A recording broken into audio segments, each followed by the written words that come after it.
അശ്വതി, മകം, മൂലം, ആയില്യം, തൃക്കേട്ട നക്ഷത്ര ദോഷങ്ങൾ, ഈ നക്ഷത്രക്കാർക്ക് വരുന്ന ദോഷങ്ങൾ ശരിക്കും പറഞ്ഞാൽ അശ്വതി, മകം, മൂലം ആദ്യ കാൽഭാഗത്ത് നമുക്കറിയാം അവർക്കൊക്കെ ഗണ്ണാന്ത നക്ഷത്രമാണ്. അശ്വതി, മകം, മൂലമൊക്കെ ഗണ്ണാന്ത നക്ഷത്രമാണ്. അതിൻ്റെ ആദ്യ പാദത്തിൽ ജനിച്ചാലുണ്ടാകുന്ന ദോഷങ്ങൾ എന്തൊക്കെയാണെന്ന് നമുക്ക് ചിലർക്കൊക്കെ അറിയാം. ചിലരിപ്പോൾ പ്രസവത്തിൻ്റെ സമയത്ത് സിസേറിയൻ ആണെന്നുണ്ടെങ്കിൽ അതുപോലെ തന്നെ മറ്റ് നോർമൽ പ്രസവമാണെങ്കിൽ പോലും ചിലർ അശ്വതി നക്ഷത്രം, മകം, മൂലമൊക്കെ വരുന്ന സമയത്ത് വിളിച്ച് ചോദിക്കാറുണ്ട്, ഇങ്ങനെ ഈ സമയത്ത് വന്നു കഴിഞ്ഞാൽ എന്തൊക്കെയാണ് ദോഷങ്ങൾ ഉണ്ടാവുക, ഗണ്ണാന്ത ദോഷം സംഭവിക്കുമോ, അത് ഗണ്ണാന്തം എന്ന് പറഞ്ഞാൽ എന്താണ് എന്നൊക്കെ ചോദിക്കാറുണ്ട്. അപ്പോൾ അശ്വതി, മകം, മൂലം, ആയില്യം, അതുപോലെ തന്നെ തൃക്കേട്ട, മൂലം ഈ നക്ഷത്രക്കാർക്കൊക്കെ ഇതിൻ്റെ ആദ്യ കാൽഭാഗത്ത് ജനിച്ചു കഴിഞ്ഞാൽ പ്രത്യേകിച്ച് അത് ദോഷം തന്നെയാണ്.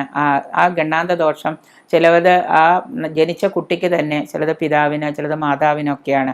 അപ്പോൾ ആ നക്ഷത്രത്തിലൊക്കെ ജനിച്ചു പോയാൽ നമുക്കതിന് ജനിച്ച ഉടനെ തന്നെ അതിൻ്റെ പരിഹാരങ്ങൾ, ഇപ്പോൾ പിതാവിനോ മാതാവിനോ കുട്ടിക്കൊക്കെ തന്നെയാണ് ദോഷങ്ങൾ എന്നുണ്ടെങ്കിൽ ആ ജനിക്കുന്ന സമയത്ത് തന്നെ നമുക്കതിന് പരിഹാരങ്ങൾ, വഴിപാടുകളോ ഒക്കെ ചെയ്യാനായിട്ട് നമുക്ക് സാധിക്കുന്നതാണ്. പിന്നെ ആ സമയത്ത് വഴിപാടുകളൊക്കെ ചെയ്ത് ആ ദോഷങ്ങളൊക്കെ നമുക്ക് മാറ്റാൻ പറ്റും. കുറേയൊക്കെ ഒരു പരിധിവരെയൊക്കെ അതിനെ നമുക്ക് മാറ്റിയെടുക്കാനായിട്ട് സാധിക്കും. അതുപോലെ തന്നെ തൃക്കേട്ട, ആയില്യം, രേവതിയൊക്കെ ആണെങ്കിൽ ഈ നക്ഷത്രങ്ങളുടെ അവസാന കാൽഭാഗത്താണ് ജനിക്കുന്നതെങ്കിൽ തൃക്കേട്ടയുടെയും ആയില്യത്തിൻ്റെയും രേവതിയുടെയൊക്കെ അവസാന ആ ഒരു കാൽഭാഗത്താണെങ്കിൽ ആ സമയത്താണ് ഗണ്ണാന്ത ദോഷമുള്ളത്. അപ്പോൾ ഈ സമയത്ത് ജനിക്കുന്നവർക്ക് ആയുസ്സിന് എന്തെങ്കിലും ദോഷങ്ങളൊക്കെ ഉണ്ടാകാം. അപ്പോൾ അങ്ങനെ ആയുസ്സിന് ദോഷമൊക്കെ ഉണ്ടാകുമ്പോൾ നമ്മൾ എന്താണ്, ജനിച്ച ഉടനെ ആ കുട്ടിക്ക് വേണ്ടിയിട്ട് ജനിച്ച ഉടനെ വഴിപാട് ചെയ്യാന്ന് പറഞ്ഞാൽ അത് പോസിബിൾ അല്ല എങ്കിൽ തന്നെയും അതിന് വേണ്ടിയിട്ട് എന്തെങ്കിലും വഴിപാടുകളോ കാര്യങ്ങളോ ഒക്കെ ആ ഗണ്ണാന്ത ദോഷമുള്ള കുട്ടിയുടെ ആയുസ്സിന് ദോഷം വരാതിരിക്കാനായിട്ട് ചെയ്യാം. അതുപോലെ തന്നെ കുടുംബത്തിൽ ചില ദോഷങ്ങളൊക്കെ വന്നു ചേരുന്നതാണ്.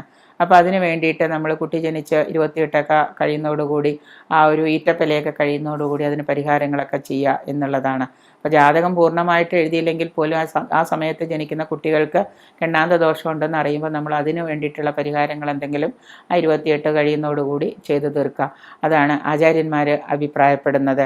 എങ്കിലും ഈ സമയത്ത് ജനിക്കുന്ന ആൺകുട്ടികൾ രാജതുല്യ പദവിയിൽ ഈ പറയുന്ന അവസാന തൃക്കേട്ട, ആയില്യം, രേവതി നക്ഷത്രത്തിൻ്റെ അവസാന കാൽഭാഗത്തിൽ ഗണ്ണാന്ത നക്ഷത്രത്തിൽ ജനിക്കുന്ന കുട്ടികൾ കുടുംബത്തിന് ദോഷം എന്തെങ്കിലും ഉണ്ടാക്കുന്നുണ്ട് എങ്കിൽ പോലും, അവരുടെ ആയുസ്സിന് ദോഷം ഉണ്ടാക്കുന്നുണ്ട് എങ്കിൽ തന്നെയും അവരവിടെ നിന്ന് അങ്ങോട്ടേക്ക് ജനിച്ച് മുന്നോട്ടുന്ന സമയത്ത് രാജതുല്യ പദവിയിൽ അവർ എത്തുന്നതാണ്, എത്തുന്നതായിട്ട് കാണുന്നുണ്ട്. അങ്ങനെയുള്ള കുട്ടികളൊക്കെ രാജതുല്യ പദവിയിൽ എത്തിയിട്ടുണ്ട്.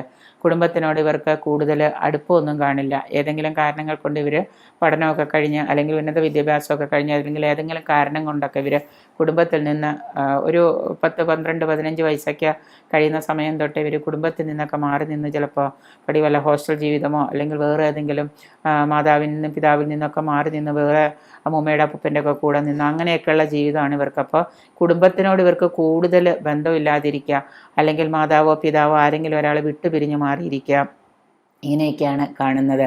അപ്പോൾ അതുകൊണ്ട് തന്നെ ധാരാളം ഇങ്ങനെയുള്ള ദോഷഫലങ്ങളൊക്കെ ഇവർക്ക് ചിലപ്പോൾ അനുഭവയോഗ്യമായിട്ട് വരുന്നുണ്ട്. അതുകൊണ്ട് ഈ നക്ഷത്രങ്ങൾ, ഈ അശ്വതി, മകം, മൂലം, ആയില്യം, തൃക്കേട്ട ഇങ്ങനെയുള്ള നക്ഷത്രങ്ങളിലൊക്കെ ജനിക്കുന്ന ഈ കുട്ടികൾക്ക്, സന്താനങ്ങൾക്ക് യഥാവിധി ഇപ്പോൾ സിസേറിയനൊക്കെ ആയതുകൊണ്ട് എല്ലാവരും ഈ നക്ഷത്രങ്ങളിലെ ആ ഗണ്ണാന്തം സമയം നോക്കിയിട്ടൊക്കെയാണ്. കഴിഞ്ഞ ദിവസം ഒരു ഓപ്പറേഷന് സമയമായപ്പോൾ ഓപ്പറേഷൻ ഡോക്ടർ പറഞ്ഞിരിക്കുന്ന ദിവസം ഇന്നത് 20-ാം തീയതി തൊട്ട് 26-ാം തീയതി വരെയുള്ള സമയമാണ്. അപ്പോൾ ഉടനെ എന്നെ വിളിച്ചിട്ട് ചോദിച്ചു, 20-ാം തീയതി തൊട്ട് 26-ാം തീയതി വരെയുള്ള നക്ഷത്രങ്ങളിൽ ഏത് നക്ഷത്രമാണ് നല്ലത്, ആ നക്ഷത്രത്തിൻ്റെ ഏത് സമയത്താണ് ഗണ്ണാന്തം വല്ലതുണ്ടോ ദോഷം വല്ലതുണ്ടോ, അപ്പോൾ ആ സമയത്ത് ഓപ്പറേഷൻ ചെയ്യാൻ ഡോക്ടറോട് പറയാനാണ് എന്ന് പറഞ്ഞു. അപ്പോൾ നമുക്കത് നോക്കി പറയേണ്ടി വരുന്നൊരു സാഹചര്യം, കാരണം ജനിക്കാൻ പോകുന്ന കുഞ്ഞിൻ്റെ ആ ഒരു സമയദോഷം നമുക്കത് പറഞ്ഞു കൊടുക്കേണ്ട സാഹചര്യം വന്നു.